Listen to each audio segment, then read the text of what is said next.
जय श्री ओम नमः सिद्धेभ्यः। जय श्री ओम नमः सिद्धेभ्यः। सर्वमंगलमांगल्यं सर्वकल्याणकारकं प्रधानं सर्वधर्माणां जैनं जयतु शासनं। जैनं जयतु शासनं।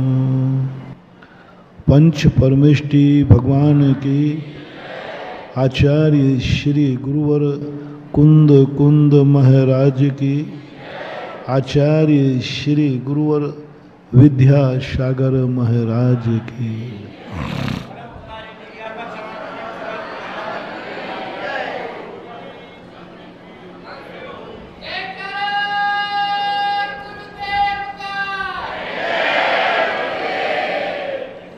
दैनिक प्रवचनों की श्रृंखला में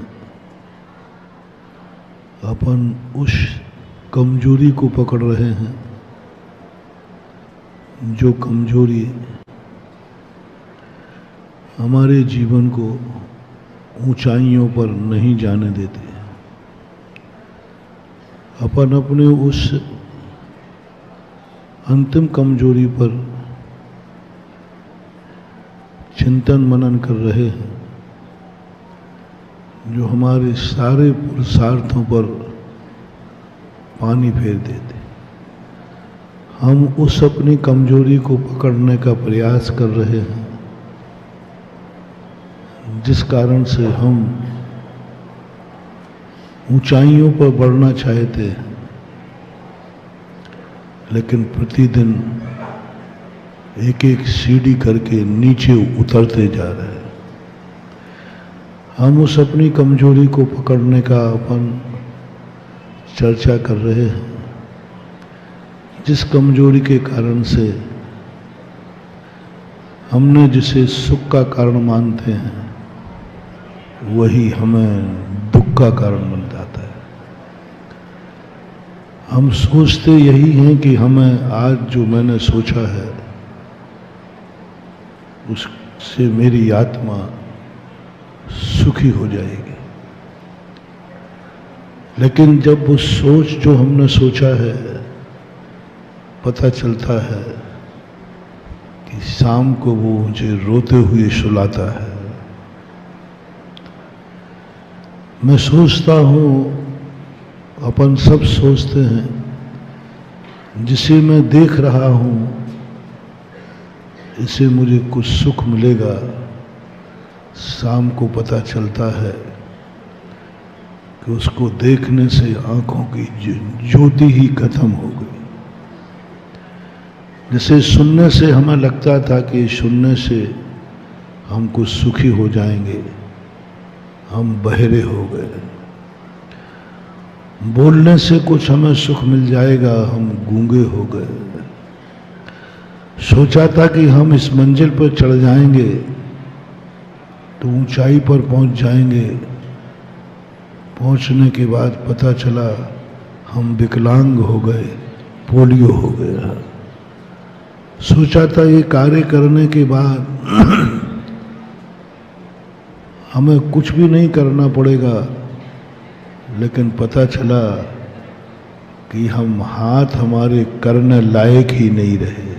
हमने ऐसा करना, हमने भोजन खाया इसलिए कि सुख मिलेगा, लेकिन अंदर जैसे ही गया उसने मौत करा दी, मृत्यु के मुख पे भेज दिया। जीने के लिए खाया था, जीवन के लिए खाया था, उसी खाने से जब पोस्टमार्टम हुआ, जांच हुई, बोले जो तुमने खाया है उसी से तुम्हारी मौत निश्चित हुई है। खाया था जीने के लिए और शाम को डॉक्टर ने क्या कह दिया, जो तुमने खा लिया ना इसलिए मरोगे, नहीं खाते तो नहीं मरते। तो हमने तो जीने के लिए खाया था। बोले खाया तो जीने के लिए है, लेकिन तुमने जहर खा लिया है। तुम जिसके पीछे दौड़ रहे हो, सोचते हो कि बहुत अच्छा व्यक्ति है, पता चला कि थोड़े जंगल में जाकर उसी व्यक्ति ने तुम्हें लूट लिया। जिस पर तुम विश्वास कर रहे हो कि ये मेरा विश्वसनीय व्यक्ति है, जो सगा है, पता चला उसी ने दगा दे दिया। माना क्या था, ये तो सगा है, इस पर क्या संदेह करना। पता चला कि उसी ने दगा दे दिया। अपने ही लोग कहीं ना कहीं से, विश्वास से ही विश्वासघात होता है। अविश्वासी कभी विश्वासघात नहीं करता, क्योंकि उस पर मेरा विश्वास ही नहीं है। जिस पर विश्वास होता है, सगे ही कहीं ना कहीं दगा देते हैं। कोई अपना ही व्यक्ति मिलता है, तब कहीं दुश्मन हावी होता है। दुश्मन कभी हमारे अंदर प्रवेश नहीं कर सकता। हर व्यक्ति इतना सुरक्षित होता है कि दुश्मन की वहां गति ही नहीं होती। कोई अपना व्यक्ति ही किसी दुश्मन से मिल जाता है, दुश्मन पावरफुल होता है। एक जंगल था, जंगल में एक ट्रक में बहुत कुल्हाड़ भरे हुए थे। सारे पेड़ कांप रहे थे।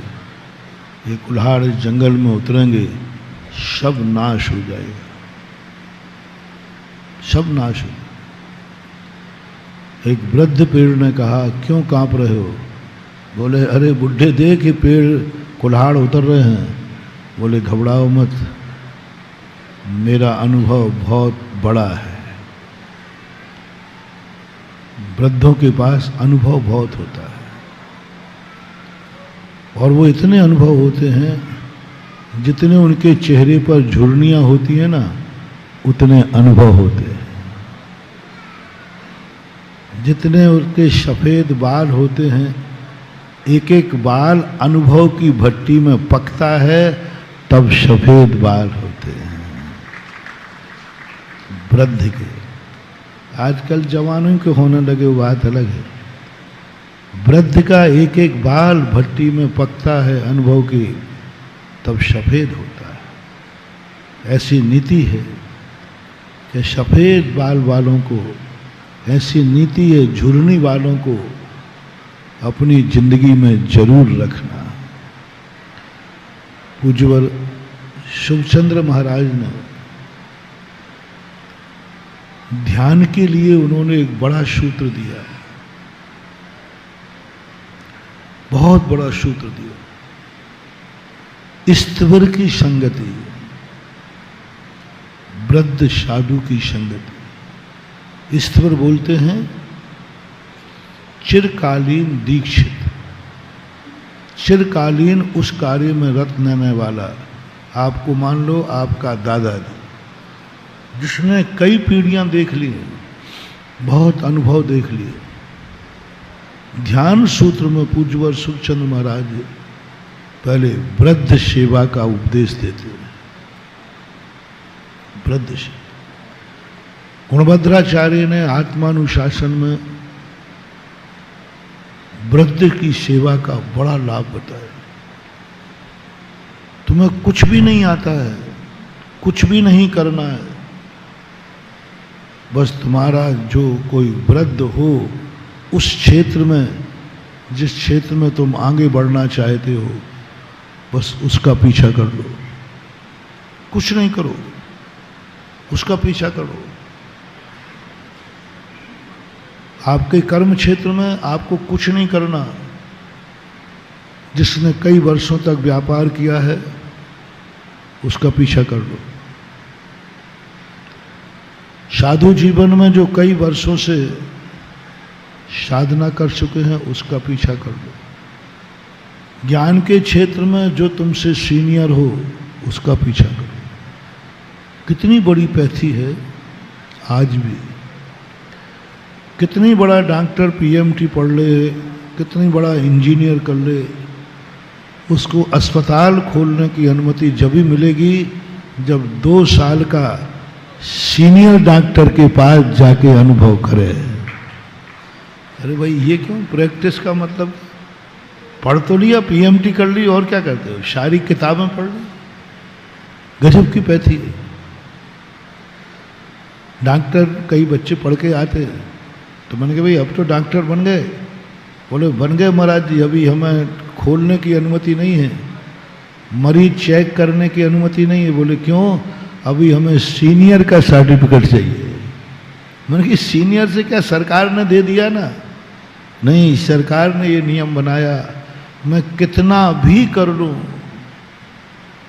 लेकिन 2 साल आपको उसके पास रहना है जो इस रास्ते में, इस कार्य में पहले जिंदगी गुजार चुका है।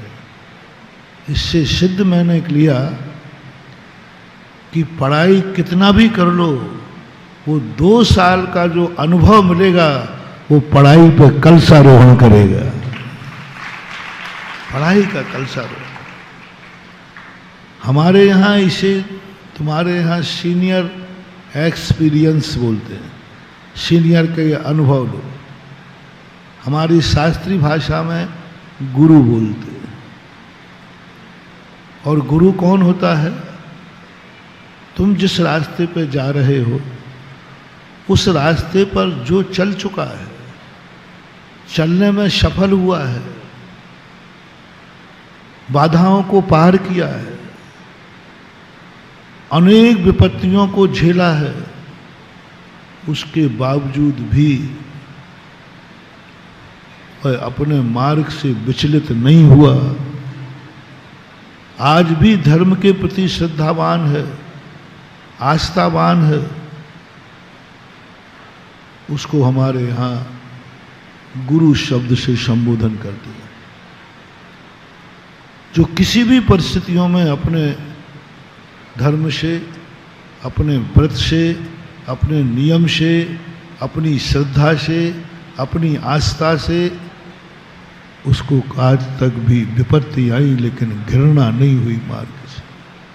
कल परसों हमने कहा था ना कि थोड़ा सा तुम बहुत विश्वास लेकर धर्म मार्ग पर आगे बढ़ते हो, लेकिन थोड़ा सा ही यदि तुम्हारा विश्वास टूट जाए ना, जो तुमने सोच के रखा था, जो तुमने पढ़ के रखा था कि भक्तांबर पढ़ने से ये होगा, 48 ताले टूट जाते हैं, ये तुम्हारा विश्वास है कि नहीं? पक्का? अभी बता रहा हूं।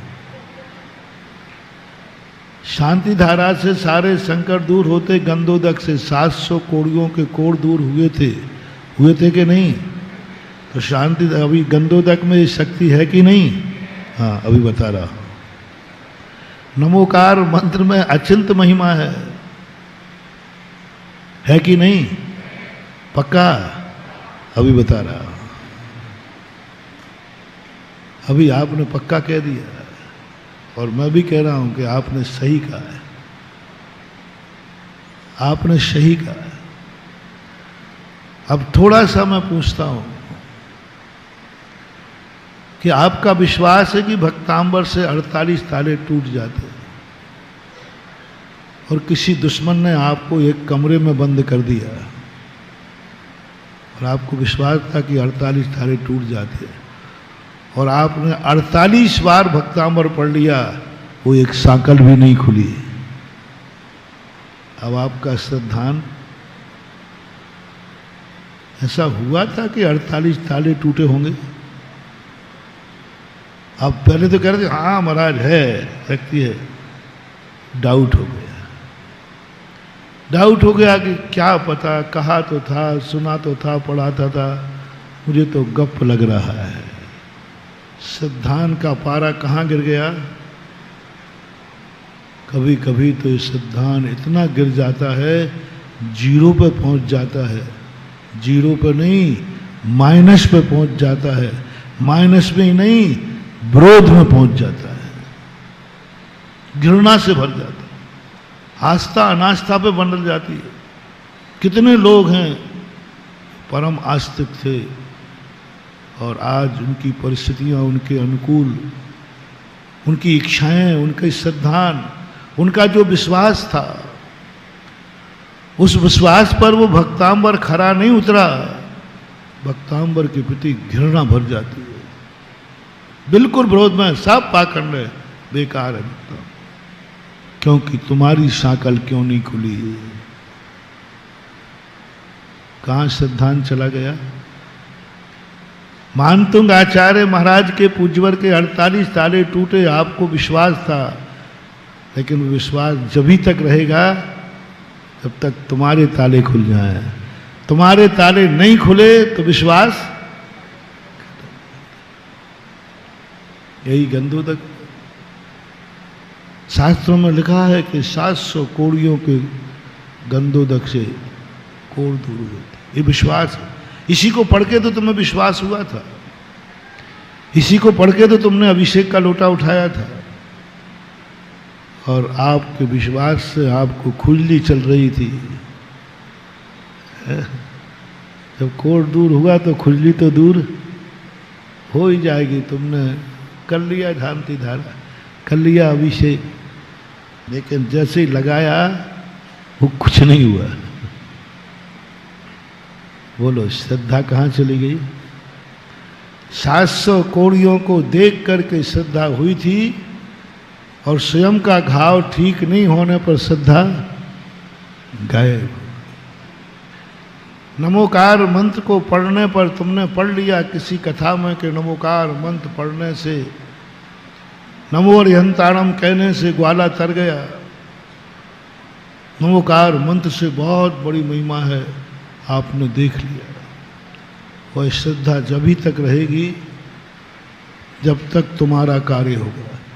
तुम्हारा कार्य नहीं हुआ तो नमोकार मंत्र को आप, श्रद्धा घट जाएगी। घटते ही इतने विपरीत में चले जाओगे, इतने विपरीत में चले जाओगे कि जिसकी माला फेरी थी, जिसको सिरोधार किया था, उसे पैर से भी कुचल दोगे। शुभम चक्रवर्ती, अटूट श्रद्धा,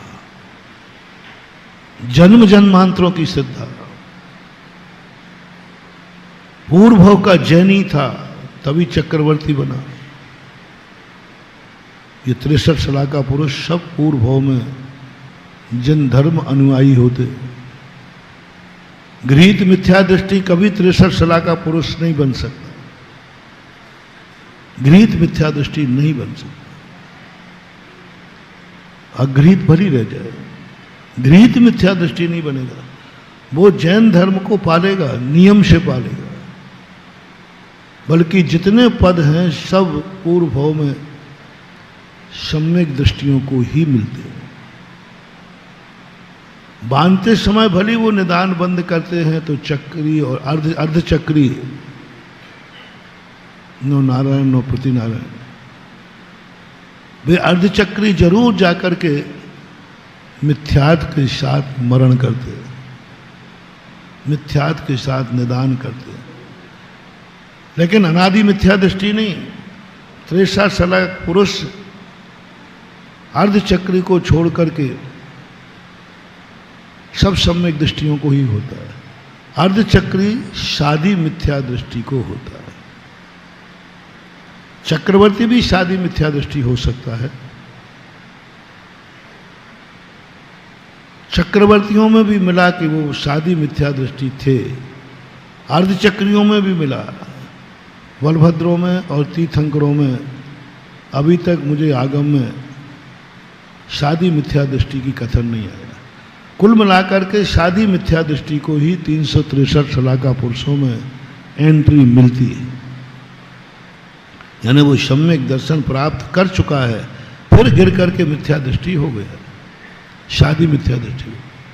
तो जन्मांतरों से जिस नमोकार मंत्र पर श्रद्धा थी, आस्था थी, महत उसको एक विश्वास था नमोकार मंत्र से हम बच जाएंगे।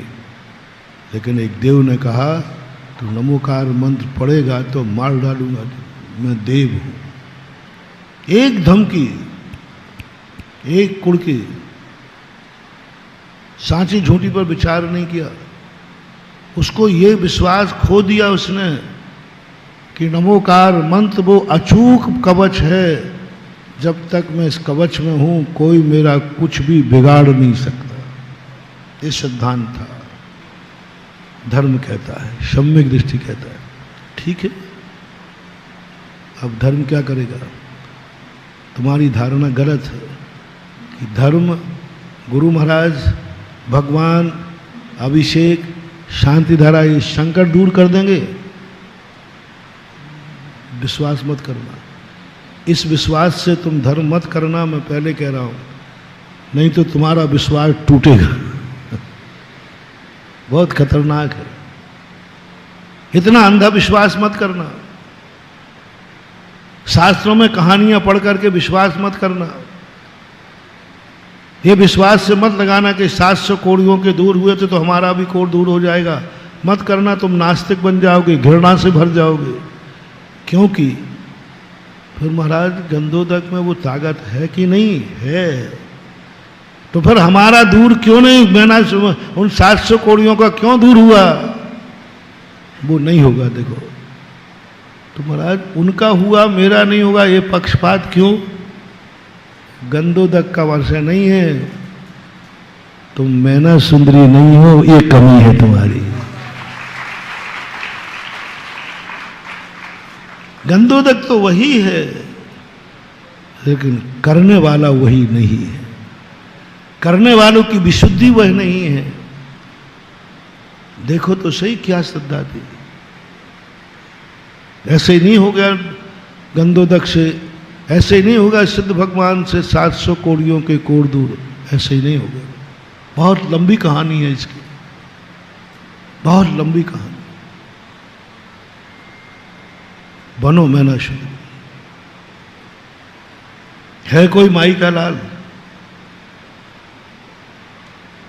जब पिता ने सबसे बड़ा चमत्कार, गृहस्थी का चमत्कार, लव मैरिज और अरेंज मैरिज का चमत्कार, लव मैरिज थी कि अरेंज मैरिज थी? बोलो जल्दी, किसने निश्चय किया था? पिताजी कहते हैं महिपाल, सुर सुंदरी ने स्वयं चयन किया था, स्वयं चयन किया था, स्वयंवर किया था। और मैना सुंदरी ने बोले पिताजी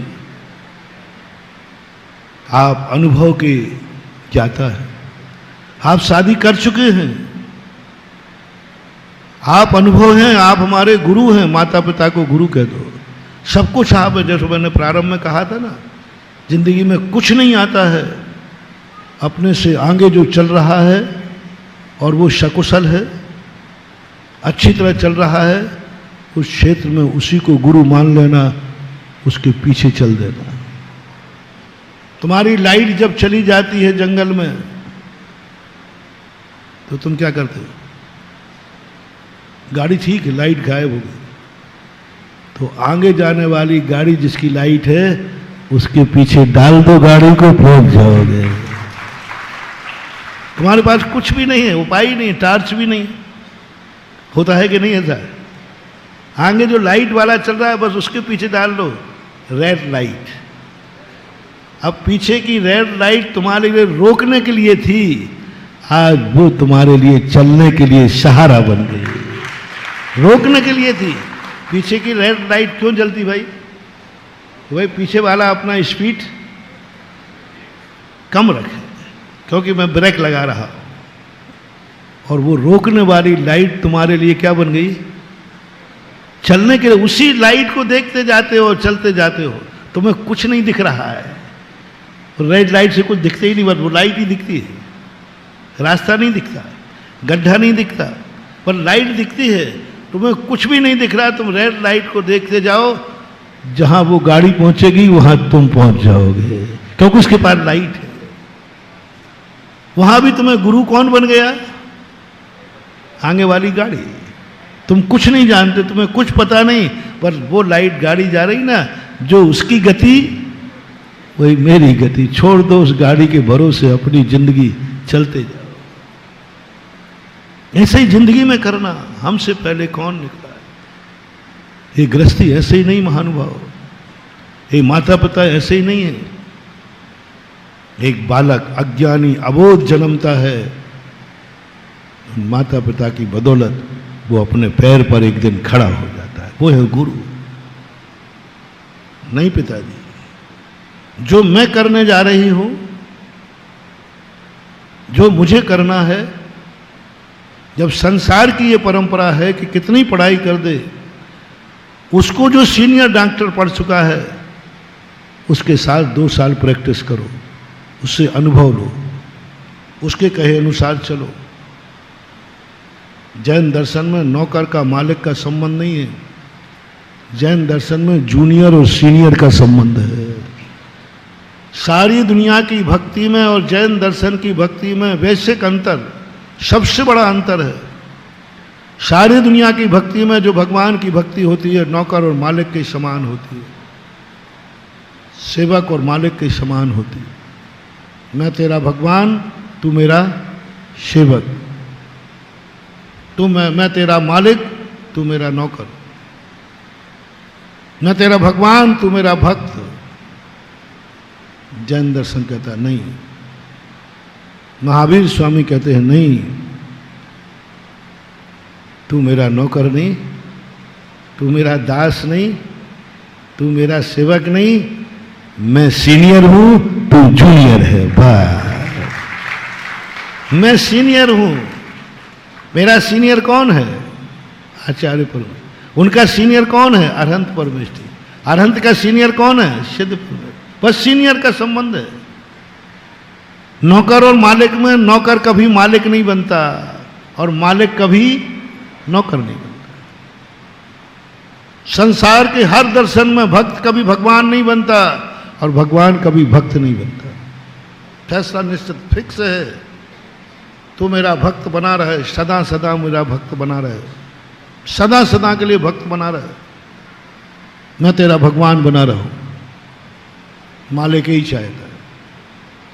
तू सदा मेरा नौकर बना रहे और मैं तेरा मालिक बना रहा हूं, मैं तेरा मालिक बना रहा हूं। लेकिन जैन दर्शन कहता है नहीं, मैं तेरा सीनियर हूं और तू मेरा। प्रैक्टिस तुम्हें करना पड़ेगी। मेरे यहां प्रैक्टिस करो, 2 साल का प्रैक्टिस करो, 5 साल प्रैक्टिस करो और एक दिन तुम भी मेरे समान बन जाओ। इसलिए मैना सुंदरी कहती है नहीं पिताजी, जो मैं करने जा रही हूं उसमें आप मेरे सीनियर हैं, क्योंकि आप वो कर चुके हैं। मैं शादी करना जा रही हूं तो जो प्रैक्टिस हर किसी के पास की जाती है कि प्रैक्टिस में भी तुम अपना अच्छा सीनियर चुनते हो, चुनते हैं अच्छा सीनियर जो अपना विश्वसनीय हो, जो हमें ईमानदारी से अपने समान बना दे। माँ बाप से जो गृहस्थी में प्रवेश कर रहे हो, जो गृहस्थी में प्रवेश कर रहे हैं छोरा छोरियों, तुम्हारी गृहस्थी में प्रवेश करने के लिए तुम्हारा गुरु महाराज नहीं है, भगवान नहीं है।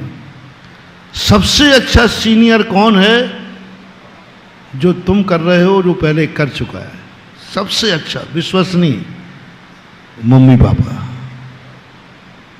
वो गृहस्थ पहले बन चुके हैं, वो शादी पहले कर चुके हैं, वो सब कुछ उनके अनुभव में है।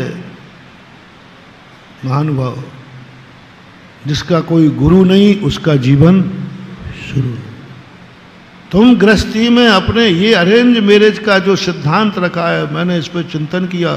गजब का सिद्धांत, चमत्कारी सिद्धांत, अतिशयकारी सिद्धांत मैना सुंदरी ने करके ये दिखाया कि मैं तो बस वो गंदों तक दिख गया तो गए मंदिर में और छिड़ा गए, चाहे बाप को लात मार के आए हो। बाप घर में पानी के गिलास के लिए तरस रहा है और तुम यहां लोटा। ऐसे नहीं है हमारे भगवान। कहां से शुरू? सीनियर। और बताओ, तुम्हारी जिंदगी में जब तक तुम कुंवारे हो और गृहस्थी में जाना चाहते हो तो सबसे अच्छा विश्वसनीय सीनियर कौन हो सकता है? पड़ोसी, माता पिता, जो कभी भी तेरे साथ धोखा नहीं करेंगे, कभी भी गलत नहीं करेंगे। वो तुझे जो भी शिक्षा देंगे तेरे उत्थान के लिए देंगे। वो बताएंगे उतार चढ़ाव कहाँ है। मैंने सुंदरी ने एक ही बात कहा, मम्मी पापा आप मेरे सीनियर हैं और मैं सीनियर के अनुसार चलूंगा। आप तय कीजिए मेरी जिंदगी का साथी। मेरी जिंदगी का साथी आप तय करेंगे क्योंकि आप सीनियर हैं।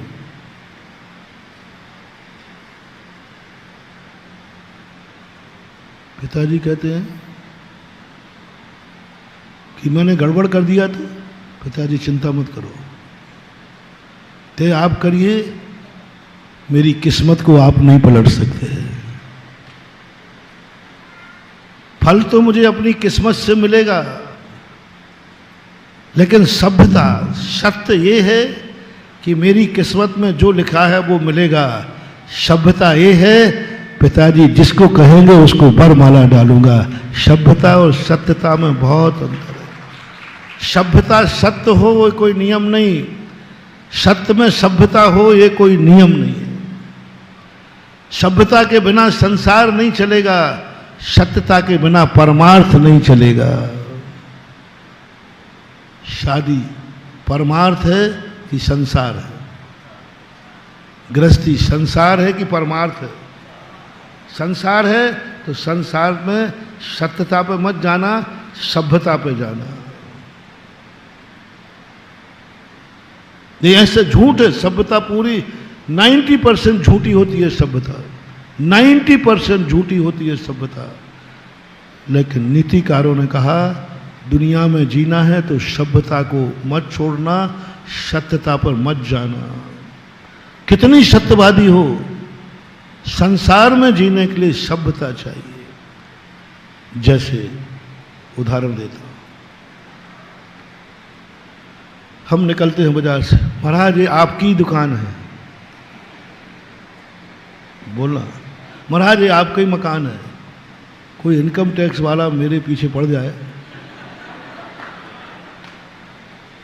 और वो कहे सीबीआई और नोट करता जाए ये भी मकान महाराज का है, वो वीडियो बना रहा है, वो ये दुकान भी महाराज की है।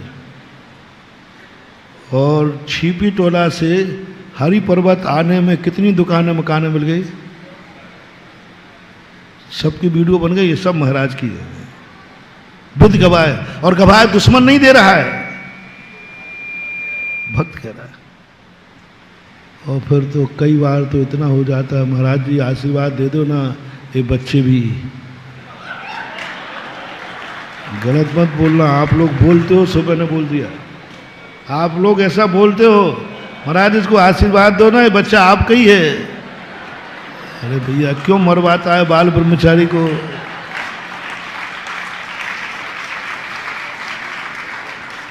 होता है कि नहीं ऐसा बताओ ना? होता है, होता है। मैं बिल्कुल नाराज नहीं हूं, चिंता नहीं करना, छोड़ भी मत देना, ये बात है। आप सब कुछ करते हो, व्यापार आप करते, धंधा, बोले सब महाराज की कृपा है। क्यों भाई आजकल तुम बहुत फल बुरा? अरे गुरु की कृपा है। अब फंसा दिया ना तुमने, दूसरा को आ गया, बोले महाराज उस पर जब आपकी कृपा है तो हमारे पे क्यों नहीं? पक्षपाती हो साधु होकर के। बोलो ये सत्यता है। और वो इनकम टैक्स, बाबा जी इतने मकान, इतने दुकान, और आज तक वो कौन सा कार्ड बनता है?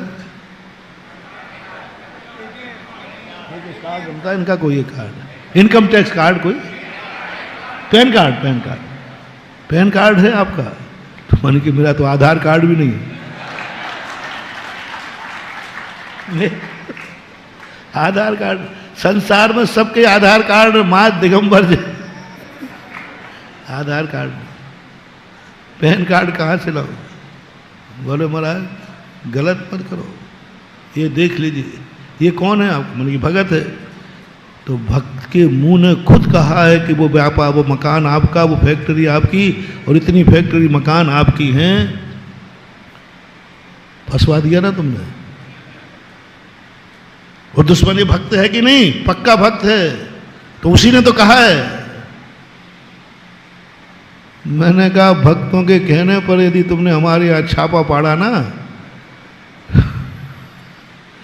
तो ऐसा मुंह काला करके भागोगे कि यहाँ एक कौड़ी मिलने वाली नहीं है।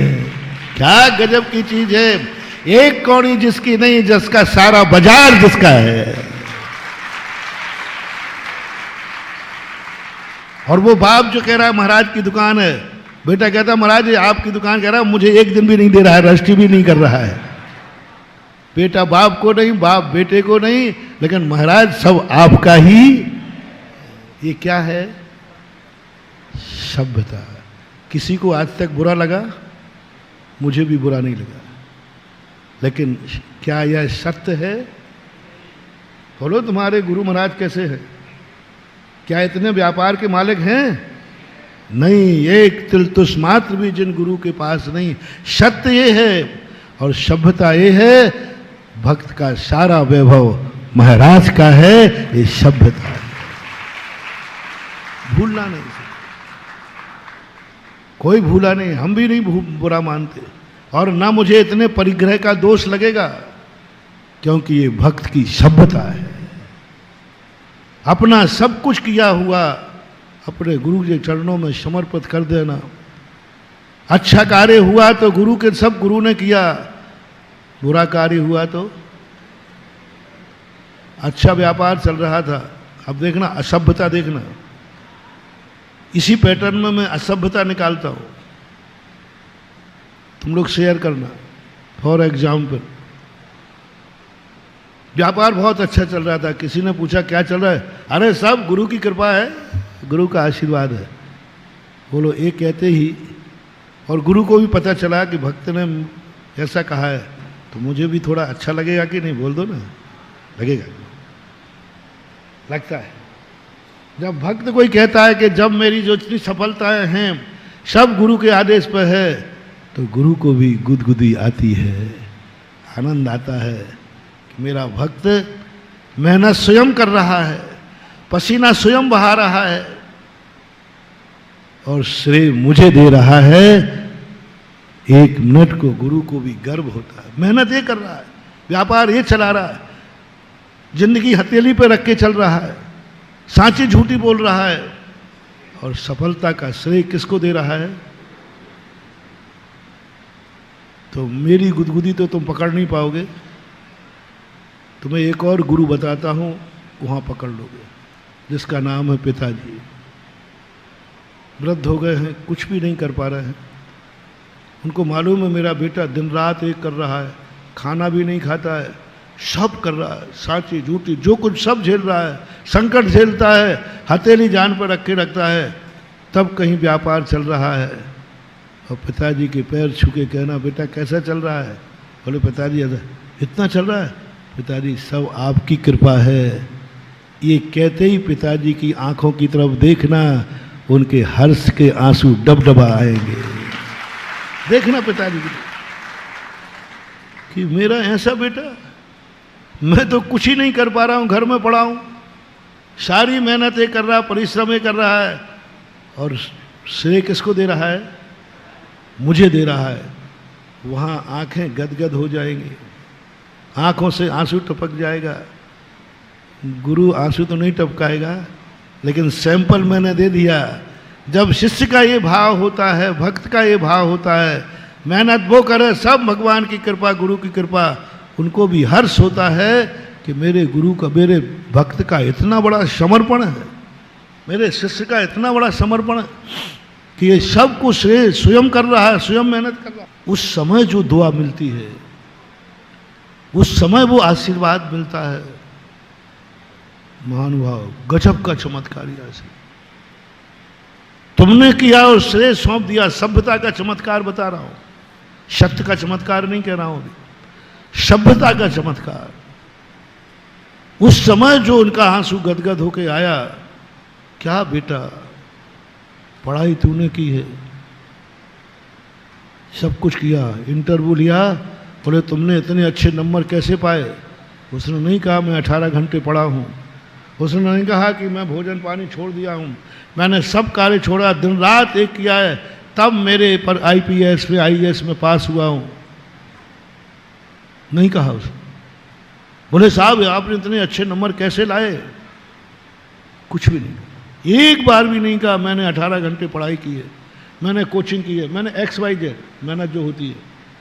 उसने सीधा कह दिया ये सब मेरे पिताजी की कृपा है, मेरे गुरु जी की कृपा है। कुछ तो किया होगा। बोले साहब पढ़ते तो सभी हैं, पढ़ते तो सभी हैं, मैं नहीं जानता कि मेरे 18 घंटे पढ़ाई से मैं पास हुआ हूँ, मैं नहीं जानता कि दिन रात एक करने से पास हुआ हूँ, मैं तो इतना जानता हूँ कि मैं अपने गुरु की कृपा से मैं पास हुआ हूँ, बस। गुरु से पूछा कि महाराज उस भक्त को आपने ऐसा कौन सा मंत्र पढ़ा, कौन सी माला फेरी, कौन सी साधना की? वो कह रहा है आपकी बदौलत। तो गुरु जी ने कहा मैं तो उसको जानता भी नहीं हूं, मैं तो उसको जानता भी नहीं। कोई जरूर नहीं कि गुरु शिष्य को जाने, भगवान भक्त को जाने। कभी ये मत सोचना कि गुरु मुझे जान जाएंगे तो कल्याण हो जाएगा, नहीं। गुरु जाने या नहीं जाने, तुम्हें गुरु को जानना है। एकलव्य बनो। एकलव्य को गुरु नहीं जानते थे द्रोणाचार्य, लेकिन एकलव्य जानता था मेरे गुरु कौन है, और गुरु नहीं जानते थे। गुरु की डायरी में नंबर नहीं था एकलव्य का, गुरु के रजिस्टर में नंबर नाम नहीं था, गुरु को ज्ञान भी नहीं था कि एकलव्य भी मेरा शिष्य है, कुछ भी ज्ञान नहीं था, कुछ भी ज्ञान नहीं था, पता ही नहीं था। लेकिन एकलव्य को मालूम था कि मेरा गुरु, और गुरु को मालूम नहीं कि मेरा चेला क्या है। क्या चमत्कार है। द्रोणाचार्य को तो मालूम था मेरा प्रिय शिष्य अर्जुन है, मेरा प्रिय शिष्य अर्जुन है। सारी शक्ति उसी को दे डाली और अर्जुन से कहा अर्जुन मैंने तुम्हें जो दिया है मैंने आज तक किसी को नहीं दिया। द्रोणाचार्य पर एक आरोप था कि वो अर्जुन को ज्यादा चाहते थे। उन्होंने अपनी ब्रह्म शक्ति अर्जुन को दी थी। दुर्योधन का तो सीधे ही लांछन था कि मेरे गुरु पक्षपाती हैं, अर्जुन को अधिक चाहते हैं, उनको टारगेट करके पढ़ाते हैं, और था भी यथार्थ। द्रोणाचार्य ने खुद स्वीकार किया कि मेरा राग अर्जुन की तरफ है, इसलिए मैं यह ब्रह्म विद्या 105 में से अर्जुन को दी, धर्मराज को नहीं दी, भीम को नहीं दी, नकुल सहदेव को नहीं दी। उन पांचों में भी उनका श्रेष्ठ था अर्जुन, नहीं दी शारीर को। और अर्जुन ने कह दिया, अर्जुन भी खुश था गुरु मेरे ऊपर कृपा है, और सारी दुनिया के पास जो कुछ है उसके ज़्यादा एक कला मेरे पास है, क्योंकि मुझे गुरु विद्या ने दी, ब्रह्म विद्या, शब्द वेदी बाण। शब्द वेदी बाण किसी के पास नहीं,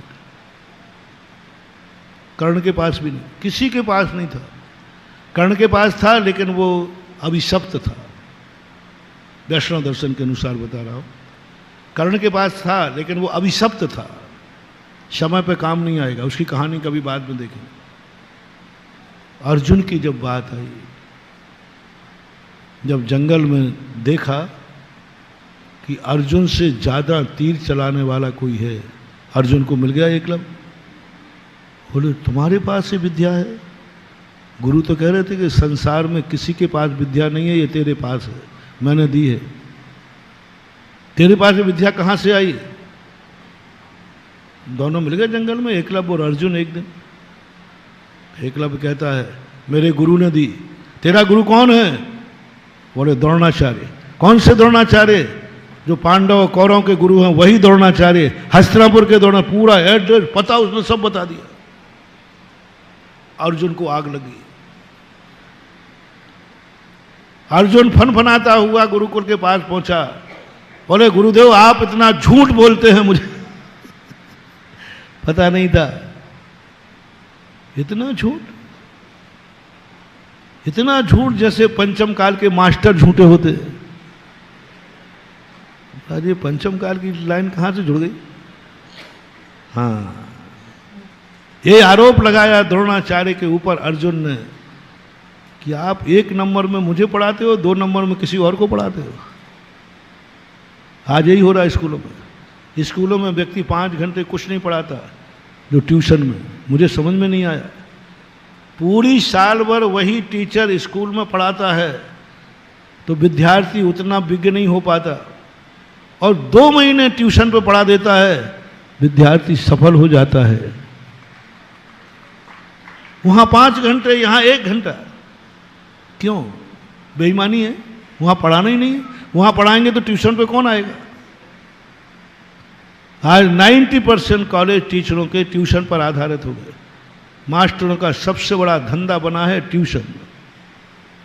और ट्यूशन की इसलिए छूट दी गई थी कि कोई गधा, कोई कमजोर बच्चा स्कूल में ना पढ़ पाए तो उसको अलग से यहां आके पढ़ा देना। तो अर्जुन ने यही आरोप लगाया, आपने किसको पढ़ाया 2 नंबर में? अर्जुन आरोप लगाते समय होश में आ। मैं कह रहा हूं मैंने किसी को नहीं दिया।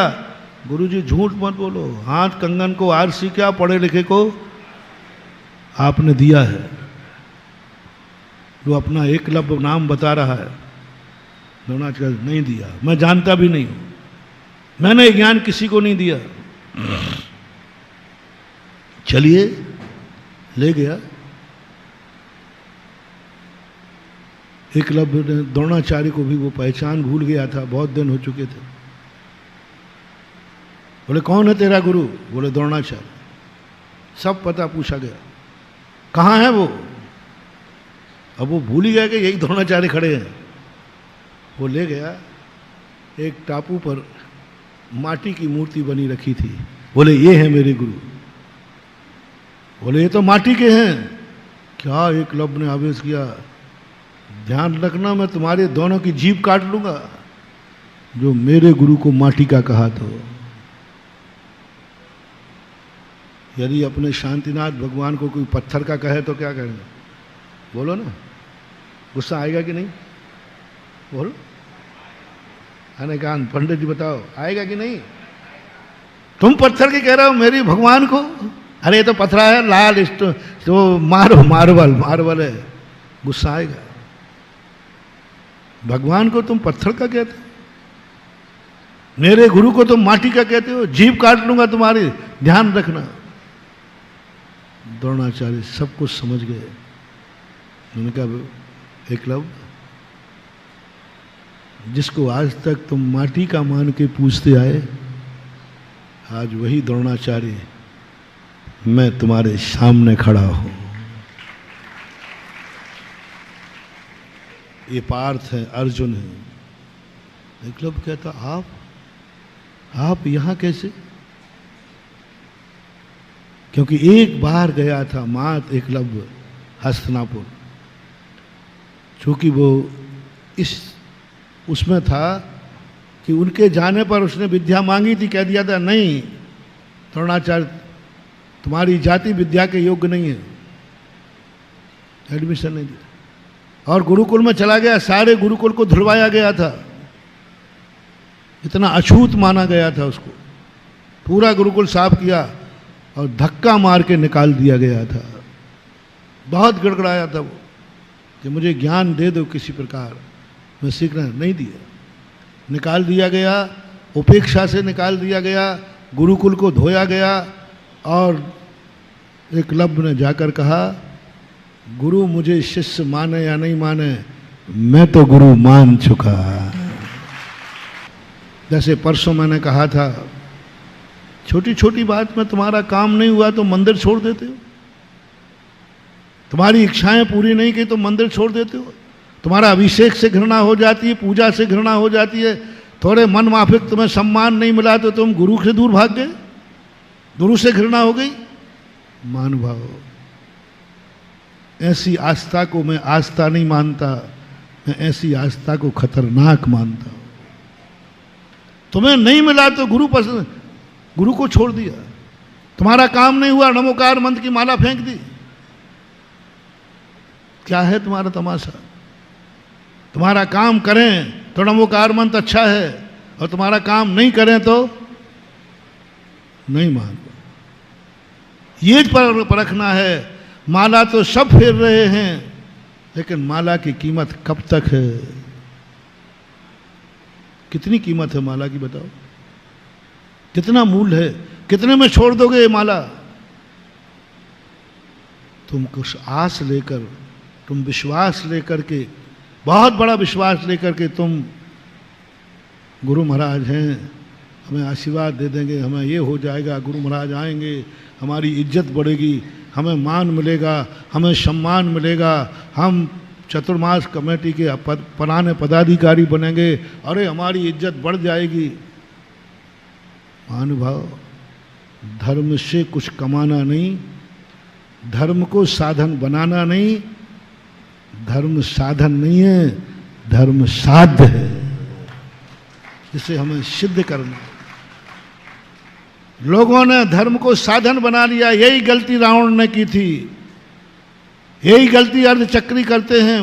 धर्म को वो साधन बना लेते हैं, मंदिर को वो साधन बना लेते हैं, देव साध गुरु को साधन बना लेते हैं, और जब जब तुम देव साध गुरु को किसी कार्य का साधन बनाओगे, दुर्गति निश्चित है, जैसे रावण की। रावण ने भगवान शांतिनाथ को साधन बना रखा था, ओम ह्रीम अरहम शांतिनाथ जिनेन्द्राय नमः, जिससे मुझे बहुरूपणी विद्या सिद्ध होगी और मैं राम की हत्या कर दूंगा, मार डालूंगा, युद्ध जीत जाऊंगा। साधन बना लिया।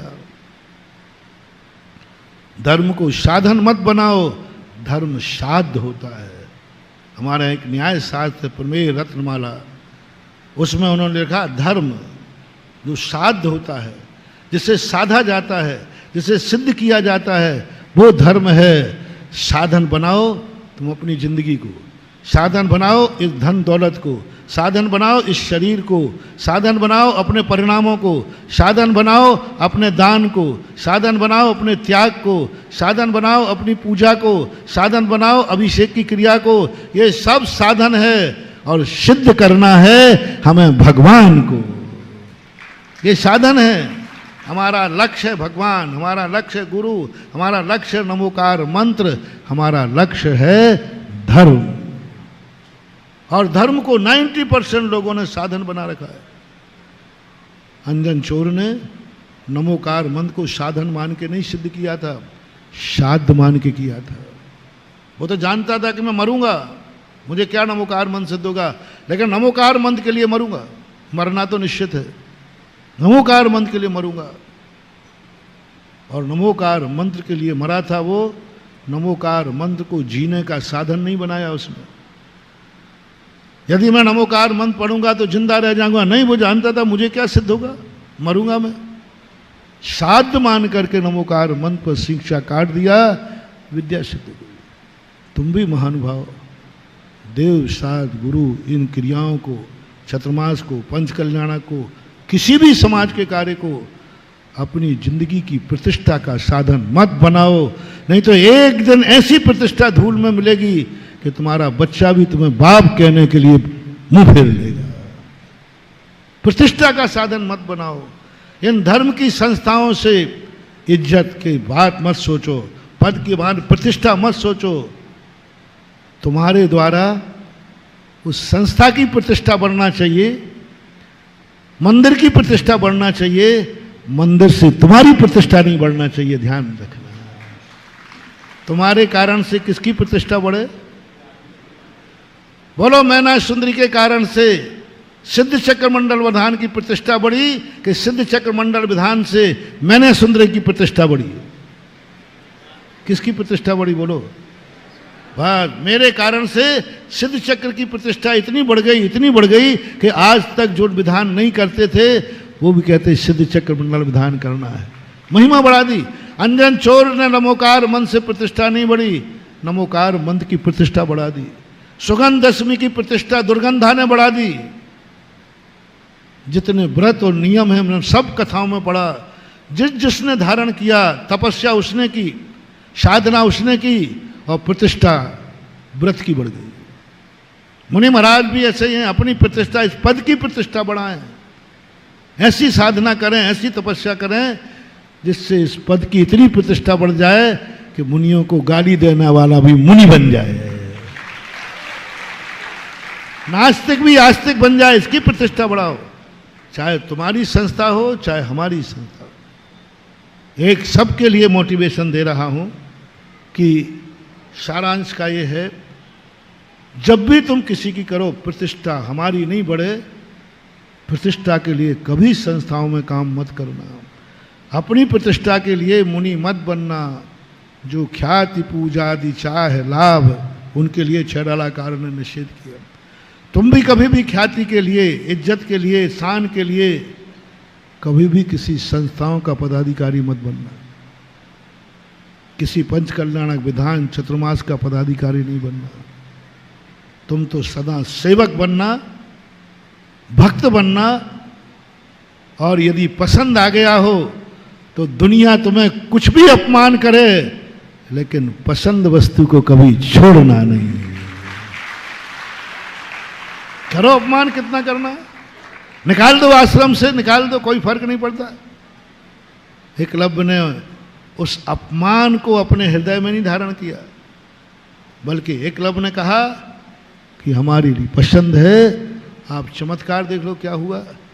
अर्जुन हार गया और एकलव्य, तो आज का प्रवचन किनको?